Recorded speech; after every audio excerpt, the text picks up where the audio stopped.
Hello friends, മമ്മികളെ കാണാൻ ഈജിപ്തിൽ തന്നെ പോകണം എന്ന് വിചാരിച്ചിരിക്കുന്നവർ ഉണ്ടോ? എങ്കിൽ നിങ്ങൾക്ക് തെറ്റി. നമ്മുടെ ഇന്ത്യയിൽ, അതും രാജസ്ഥാനിലെ ജയ്പൂരിൽ ഒരു ഒറിജിനൽ മമ്മിയുണ്ട്. മനോഹരമായ ഈ ആൽബർട്ട് ഹാൾ മ്യൂസിയത്തിനുള്ളിലാണ് ആ രഹസ്യം ഒളിഞ്ഞിരിക്കുന്നത്. നമുക്കൊന്ന് കണ്ടുനോക്കിയാലോ? ജയ്പൂരിലെ ഏറ്റവും പഴയ മ്യൂസിയമാണിത്. 1876 വെയിൽസ് രാജകുമാരനായ ആൽബർട്ട് എഡ്വേർഡിന്റെ സന്ദർശന വേളയിലാണ് ഇതിന് തറക്കല്ലിട്ടത്. സർ സാമുവൽ സ്വിൻഡൻ ജേക്കബാണ് ഇൻഡോ സാരസനിക് ശൈലിയിലുള്ള ഈ അത്ഭുത കെട്ടിടം രൂപകൽപ്പന ചെയ്തത്. 1887 ഇത് പൊതുജനങ്ങൾക്കായി തുറന്നുകൊടുത്തത്. ഇനി നമുക്ക് നമ്മുടെ താരം ടുറ്റുവിനെ പരിചയപ്പെടാം. അതെ, ഈ മമ്മിയുടെ പേര് ടുറ്റു എന്നാണ്. ബിസി 322 30 ഇടയിലുള്ള ടോളമിക് കാലഘട്ടത്തിലേതാണ് ഈ മമ്മി എന്ന് കരുതപ്പെടുന്നു.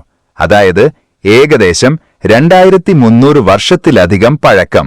ഈജിപ്തിലെ അഖ്മിം എന്ന സ്ഥലത്തു നിന്നാണ് ഇത് കണ്ടെത്തിയത്. 1887 കെയ്റോയിലെ മ്യൂസിയം ഡയറക്ടറായിരുന്ന ബ്രക്ഷ് ബേ ആണ് ഇത് ജയ്പൂരിലെ മഹാരാജാവിന് സമ്മാനമായി നൽകിയത്. മനുഷ്യശരീരം കേടുകൂടാതെ സൂക്ഷിച്ചിരിക്കുന്ന ആ പുരാതന വിദ്യ നേരിട്ട് കാണുമ്പോൾ ശരിക്കും അതിശയം തോന്നും. ജയ്പൂർ വിസിറ്റ് ചെയ്യുമ്പോൾ ആരും മിസ് ചെയ്യരുത് ഈ കാഴ്ച. അപ്പൊ എങ്ങനെയാ?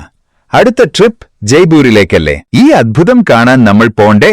കേരളത്തിൽ നിന്ന് ജയ്പൂരിലേക്ക് ഏറ്റവും കുറഞ്ഞ ചിലവിൽ എങ്ങനെ എത്താമെന്നതിനെക്കുറിച്ചും എവിടെ താമസിക്കണം എന്നതിനെക്കുറിച്ചും എന്റെ അടുത്ത വീഡിയോയിൽ ഞാൻ കൃത്യമായി പറഞ്ഞുതരാം.